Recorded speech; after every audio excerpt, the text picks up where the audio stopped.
आपने acid base chapter में आर्हेनिस theory उसको पढ़ लिया होगा। उसमें आपने देखा कि कोई भी एसिड जो होता है आर्हेनिस के अकॉर्डिंग जिसके पास H+ होना चाहिए और बेस जिसके पास OH- होना चाहिए। हमने ये भी देख लिया कि आर्हेनिस थ्योरी क्यों गलत हो जाता है। ऐसा बहुत सारा कंपाउंड मिला जो एसिड तो था लेकिन उसके पास H+ या OH- था, जो बेस भी था लेकिन उसके पास OH- नहीं था, तो आर्हेनिस गलत होने लगे। उनको दूर करने के लिए, उनकी गलती को, उनकी लिमिटेशन को दूर करने के लिए एक नया कॉन्सेप्ट आया, ब्रॉन्स्टेड ने अपना एक नया कॉन्सेप्ट दिया, उसको कहा जाता है ब्रॉन्स्टेड कॉन्सेप्ट। हम इसके बारे में समझते हैं। उन्हीं की बात को थोड़ा एक नए ढंग से, अच्छे ढंग से इन्होंने रखने की कोशिश की। क्या कहा कि एसिड एक ऐसा सब्सटेंस होता है, एसिड एक ऐसा सब्सटेंस होता है जो H+ रिलीज कर, जो प्रोटॉन रिलीज करता है। एसिड एक ऐसा सब्सटेंस होता है जो प्रोटॉन डोनेट करता है। सिंपल अगर आसान भाषा में समझूं तो इनके अकॉर्डिंग एसिड जो होता है वो प्रोटॉन डोनर होता है, या विच कैन डोनेट, और या आप ये कह लो कि ऐसा कोई सब्सटेंस जो अपना प्रोटॉन डोनेट कर सकता है, विच कैन डोनेट प्रोटॉन। अब ये प्रोटॉन क्या हुआ, तो H+ को हम लोग कहते हैं प्रोटॉन, H+ को कहते हैं प्रोटॉन, क्योंकि आपको पता है हाइड्रोजन का एटॉमिक नंबर 1 और इसका मतलब इसके पास एक इलेक्ट्रॉन है और एक प्रोटॉन है। जब इसने अपना एक इलेक्ट्रॉन रिलीज कर दिया, अब ये बन गया H+, तो अब इसके पास 0 इलेक्ट्रॉन और एक प्रोटॉन, अब इसके पास सिर्फ ये प्रोटॉन बचा। तो जब कभी भी मैं कहूं प्रोटॉन तो आप समझो ये H+, क्योंकि अब इसके पास इलेक्ट्रॉन तो है नहीं, सिर्फ और सिर्फ इसके पास न्यूक्लियस में प्रोटॉन ही है, इसके पास तो न्यूट्रॉन भी नहीं है, तो ये इसे प्रोटॉन का मतलब H+। तो एक ऐसा सब्सटेंस जो सिंपल आसान भाषा में ये समझो जो अपना H+ डोनेट कर सकता है, उन्हें हम लोग कहेंगे एसिड। और एक बेस एक ऐसा सब्सटेंस जो H प्रोटॉन एक्सेप्ट कर सकता है, which can accept proton, जो प्रोटॉन एक्सेप्ट करे या H+ एक्सेप्ट करे उसको मैं कहूंगा बेस, और जो H+ रिलीज करे उसको मैं कहूंगा एसिड। इन्होंने नई बात कही प्रोटॉन को लेकर के, उन्होंने कहा था आर्हेनियस ने कि जो OH- रिलीज करेगा उसको मैं कहूंगा बेस, लेकिन उन्होंने कहा कि नहीं भैया, जो प्रोटॉन एक्सेप्ट करेगा उसको मैं कहूंगा बेस, और जो प्रोटॉन डोनेट करेगा उसको मैं कहूंगा एसिड। इस वजह से इनकी इस थ्योरी को ना प्रोटॉन ट्रांसफर थ्योरी भी कहा जाता है, प्रोटॉन ट्रांसफर थ्योरी। तो एक सिंपल हम लोग इनकी थ्योरी को, ब्रॉन्स्टेड थ्योरी को सिंपली प्रोटॉन ट्रांसफर थ्योरी भी कहा जाता है, क्योंकि यहाँ पर प्रोटॉन का ही खेल हो रहा है। इसे हम कुछ रिएक्शन के थ्रू समझ लेते हैं। आइए दोस्तों, जैसे मैंने आपको बताया कि आर्हेनिस के साथ लिमिटेशन, आर्हेनिस की लिमिटेशन ये हो गई कि उन्होंने वो नहीं बता पाए कि NH3 और HCl कैसे NH4Cl या NH4+Cl- बना लेता है, क्योंकि उनके अकॉर्डिंग न्यूट्रलाइजेशन होने के लिए कंडीशन ये होना चाहिए कि एक के पास H+ होना चाहिए, दूसरे के पास OH- होना चाहिए। यहाँ तो NH3 के पास OH- है नहीं, तो ये फिर कैसे अमोनियम क्लोराइड बना लिया, ये उनके पास कोई जवाब नहीं था। इसको जवाब देने के लिए ब्रॉन्स्टेड का जो ये कॉन्सेप्ट है उससे हमें ये पता चलता है। जैसे ये देखिए, ये NH3, इसने क्या किया, HCl की जो H+ है उसको एक्सेप्ट किया और ये बन गया NH4+। तो अगर मैं आपसे पूछूं, ब्रॉन्स्टेड का कहना है कि जो H+ एक्सेप्ट करता है वो हमारा बेस हुआ, तो आपके अकॉर्डिंग ये जो हुआ हमारा ये कहलाएगा बेस, NH3 क्या हुआ, बेस। और इसने क्या किया, H+ रिलीज किया, यानी अपना प्रोटॉन किसी को दिया, तो आप कहोगे कि सर ये जो हो जाएगा HCl हमारा एसिड हो जाएगा। इसके अकॉर्डिंग हमें ये समझ में आया। यहां से समझिए, HCN और H2O ये बना दिया H3O+ Cn-। H3O+ क्या हुआ, तो जैसे अभी मैंने कहा H+ क्या होता है, प्रोटॉन। जब ये H2O के पास जाता है तो H2O और H+ के बीच में एक कोऑर्डिनेट बॉन्ड बन जाता है। H2O क्या करता है, इसके ऑक्सीजन जो क्या करता है H+ के साथ अपना एक कोऑर्डिनेट बॉन्ड बना लेता है, तो ये सिंपली हम लोग इसको कह दिया करते हैं H3O+। तो H3O+ का मतलब सिंपल ही हुआ कि वाटर के साथ ये जो प्रोटॉन जो निकला, क्योंकि H+ एक अनस्टेबल होता है, तो H+ अनस्टेबल होगा, ये स्टेबल रह नहीं सकता, तो वाटर के पास ही जाकर के कंबाइन हो जाता है और कंबाइन स्टेट में H3O+ बना करके रह जाता है। तो ये H3O+ बना लिया और प्लस में Cn-। तो मैंने आपसे पूछा यहाँ क्या हुआ, आपने कहा कि सर इसने H+ अपना रिलीज किया, इस बार वाटर जो है उसने क्या किया, H+ को एक्सेप्ट किया, तो इस बार ये हमारा क्या होगा, बेस, और इसने H+ रिलीज किया है तो ये हमारा हो गया एसिड। HCN क्या होगा, एसिड। HCl और H2O में क्या हुआ, इस बार आपने कहा कि सर इस बार HCl ने अपना H प्लस दिया H2O को, तब जाकर के H3O प्लस हो गया, तो ये बन गया मेरा बेस और ये हो गया मेरा एसिड, क्योंकि इसने H प्लस रिलीज किया है, अपना प्रोटॉन रिलीज किया। NH3 और H2O, इस बार क्या हुआ, तो NH3 ने क्या किया, H2O से H प्लस एक्सेप्ट किया, तब जाकर के NH4 प्लस हो गया, क्योंकि NH3 के पास हाइड्रोजन आया है NH4 प्लस। तो आपने कहा कि सर इसने H प्लस एक्सेप्ट किया, तो NH3 मेरा क्या हो गया, बेस, और इस बार वाटर क्या हो गया, एसिड। तो आपने देखा वाटर का बिहेवियर कि कभी ये H प्लस एक्सेप्ट करता है, कभी ये H प्लस रिलीज कर देता है। तो ऐसा कोई कंपाउंड जो कभी तो एसिड के जैसा बिहेव करे, कभी बेस के जैसा बिहेव करे, ऐसे कंपाउंड को हम लोग एम्फोटेरिक कंपाउंड कहते हैं।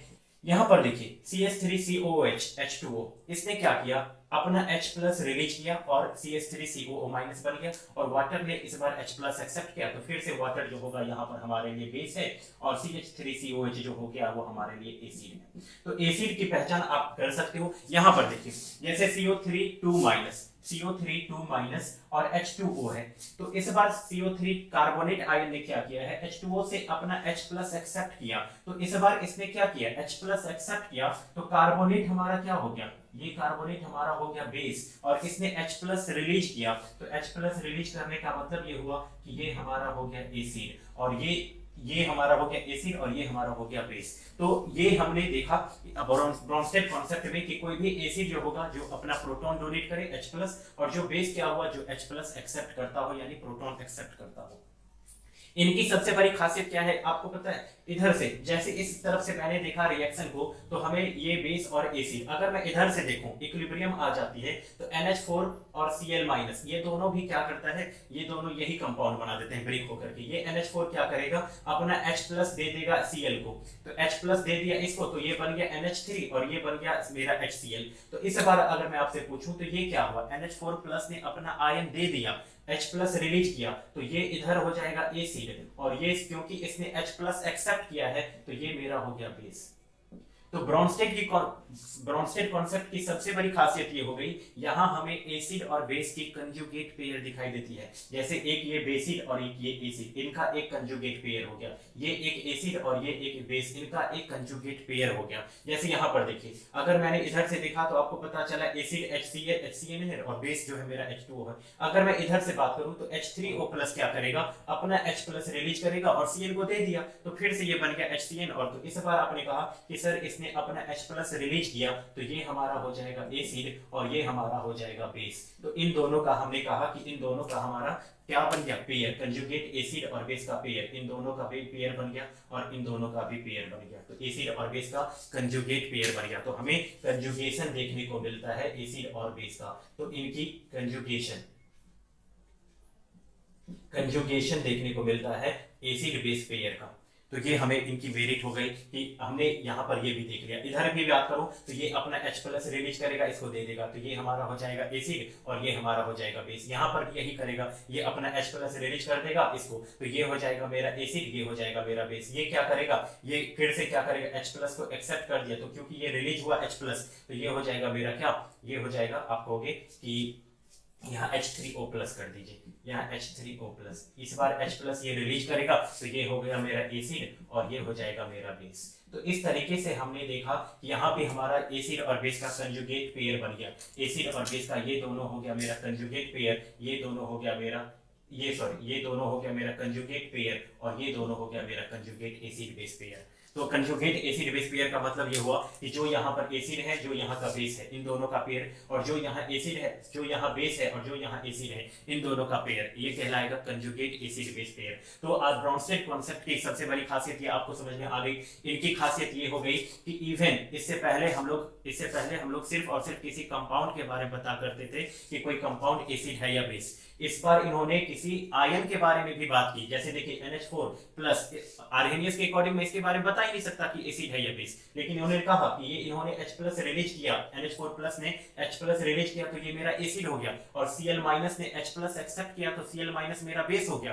तो ये ब्रोंस्टेड, ये आर्हेनियस कॉन्सेप्ट हमें नहीं बताता कि कोई आयन हमारे लिए एसिड या बेस हो सकता है या नहीं। यहाँ पर देखिए कार्बोनेट आयन में अगर आर्गेनियस कॉन्सेप्ट से पूछूं तो आप कहोगे कि सर मुझे नहीं पता कि ये क्या होगा, लेकिन ब्रॉन्स्टेड कॉन्सेप्ट इस बात को बढ़िया से बता पाता है कि इसने H प्लस एक्सेप्ट किया तो ये हो जाएगा मेरा बेस, और यहाँ पर इधर से मैं देखूं तो ये H प्लस रिलीज करेगा H2OH माइनस को, तो ये हो जाएगा मेरा एसिड और ये हो जाएगा मेरा बेस। तो ये आयन के बारे में भी बताता है कि कोई आयन हमारा एसिड होगा या कोई आयन हमारा बेस होगा या नहीं। ये इनकी सबसे बड़ी मेरिट हो गई। इनकी भी कुछ लिमिटेशन निकल के आ जाती है दोस्तों, ये भी कुछ हद तक ही सही हैं, आगे चल करके इनका भी कॉन्सेप्ट गलत हो जाता है। तो आइए हम लोग देखते हैं कि इनकी लिमिटेशन क्या है। देखिए दोस्तों, अब ब्रॉन्स्टेड कॉन्सेप्ट ने बहुत हद तक बहुत अच्छी बात से की कि कोई आयन भी हमारे लिए एसिड और बेस हो सकता है, कंजुगेट एसिड बेस और पेयर का मतलब कंजुगेशन बताया एसिड और बेस के बारे में। कुछ हद तक ये सही भी है और बहुत मतलब एक ब्रॉड कॉन्सेप्ट है। आर्हेनियस का कॉन्सेप्ट जो है एक लिमिटेड है, बस और सिर्फ H प्लस और OH माइनस को लेकर के बताते हैं। ये उनसे थोड़ा ब्रॉड थिंकिंग के हैं, मतलब ब्रॉड आप ये कह सकते हो कि इनका अप्रोच है। आयन के बारे में बता सकते हैं, कंजुगेट एसिड बेस पेयर क्या होगा ये बता सकते हैं। कुछ लिमिटेशन है। क्या लिमिटेशन है कि ये भी आर्हेनियस के जैसे जो है ना एक प्रोटॉन पे डिपेंड है। H प्लस कहने का मतलब जो प्रोटॉन पे ही डिपेंड है, मतलब कोई एक्सेप्ट किया तो वो बेस, एक्सेप्ट नहीं किया तो वो बेस नहीं कहलाएगा। अगर मैं इनके अकॉर्डिंग देखूं, और एक बात इन्होंने ये भी कह दी कि presence of OH minus group is not necessary for base. किसी भी बेस के लिए OH माइनस का ना होना, उसके मतलब ये बेस ना होना ये नहीं होगा। जैसे NH3 के पास OH माइनस नहीं था तो आर्हेनियस नहीं बता पाए कि ये एसिड होगा या बेस, लेकिन इन्होंने कहा कि भैया इसके पास OH माइनस नहीं है, इससे क्या, इसने प्रोटॉन एक्सेप्ट किया तो ये बेस होगा। लेकिन इनकी सबसे बड़ी लिमिटेशन क्या हो गई कि जिनके पास OH माइनस है, जैसे एज फॉर एग्जांपल NaOH, अगर इनसे पूछा जाए कि भैया बताइए ब्रॉन्स्टेड आप बताइए कि ये एसिड होगा या बेस, क्योंकि NaOH तो प्रोटॉन एक्सेप्ट करता नहीं है, ये H प्लस एक्सेप्ट किया नहीं, तो अगर ये H प्लस एक्सेप्ट नहीं किया तो ब्रॉन्स्टेड के अकॉर्डिंग ये बेस नहीं है। ब्रॉन्स्टेड कॉन्सेप्ट के अकॉर्डिंग मैं ये नहीं कह सकता कि NaOH हमारा बेस है। अगर मैं ब्रॉन्स्टेड कॉन्सेप्ट के अकॉर्डिंग आपसे पूछूं कि कैल्शियम हाइड्रोक्साइड कैसा होगा, तो आप कहोगे कि सर ब्रॉन्स्टेड के लिए तो कंडीशन क्या है कि वो H प्लस एक्सेप्ट करे, क्या किसी रिएक्शन में ये H प्लस एक्सेप्ट करेगा? मैंने कहा नहीं, तो आप कहोगे कि ये बेस नहीं होगा, लेकिन एक्चुअल में ये तो बेस है। तो आपने देखा ना कि इनके लिए जो इन्होंने ये बात कही कि OH माइनस जरूरी नहीं है, ये बात कुछ कंपाउंड पर तो सही है, लेकिन जिनके पास OH हैं और वो बेस हैं और वो H प्लस नहीं एक्सेप्ट किया, इस वजह से आप उनको बेस नहीं कहोगे, ये गलत हो जाते हैं। इनकी जो ये जो थ्योरी है वो सिर्फ और सिर्फ एक्वस सॉल्यूशन पे एस्टैब्लिश्ड है। अगर मैं आपसे पूछूं अभी NH3 इनके अकॉर्डिंग क्या होगा, नहीं बता पाएंगे। ये कहेंगे भैया इसको क्या करो, H2O में डिसॉल्व करो, H2O में डिसॉल्व करो, अगर ये NH4 प्लस बन गया और OH माइनस बन गया तो मैं कहूंगा कि ये एसिड होगा या बेस। इसने H प्लस एक्सेप्ट किया तो ये बेस हो गया।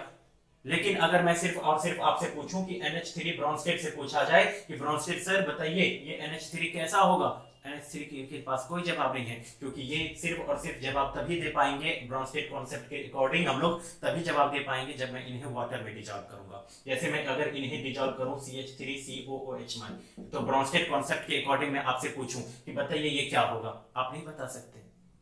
तो कुछ मायने में ये जो है सिर्फ और सिर्फ एक्वस सॉल्यूशन पे डिपेंड है, और डिपेंड करते हैं किस मामले पर, H प्लस पर। जैसे अगर मैं आपसे अभी भी इनसे पूछा जाए कि बताइए SO2 कैसा होगा, नहीं बता पाओगे आप, नहीं बता पाओगे। आपसे ही मैं अगर पूछूं कि बताओ ये क्या होगा SO2 ब्रॉन्स्टेड के अकॉर्डिंग, क्योंकि इसने ना तो H प्लस एक्सेप्ट किया ना ये H प्लस किसी को दे पा रहा है, तो आप कैसे कहोगे कि ये एसिड होगा या बेस, नहीं बता सकते हो। CO2 कैसा होगा, नहीं बता पाऊंगा मैं। तो ये कुछ मामले में इनका ये जो थ्योरी है ये गलत हो जाता है। इनकी गलती को दूर करने के लिए, थोड़ी गलती को दूर करने के लिए एक कॉन्सेप्ट आता है लक्स फ्लड थ्योरी, वो भी कुछ ही मामले कुछ ही सही है। उनके बाद एक नया कॉन्सेप्ट हमें इसे पढ़ना है लेविस एसिड बेस थ्योरी। तो नेक्स्ट वीडियो में हम लोग लेविस एसिड बेस थ्योरी को पढ़ेंगे। कैसा लगा ये पूरा वीडियो जरूर बताइएगा, अगर कुछ कमी रह गई हो तो वो भी बताइएगा, जो यहाँ पे कमी रह गई। अच्छा लगा हो तो अपने दोस्तों में शेयर कीजिए। Thank you.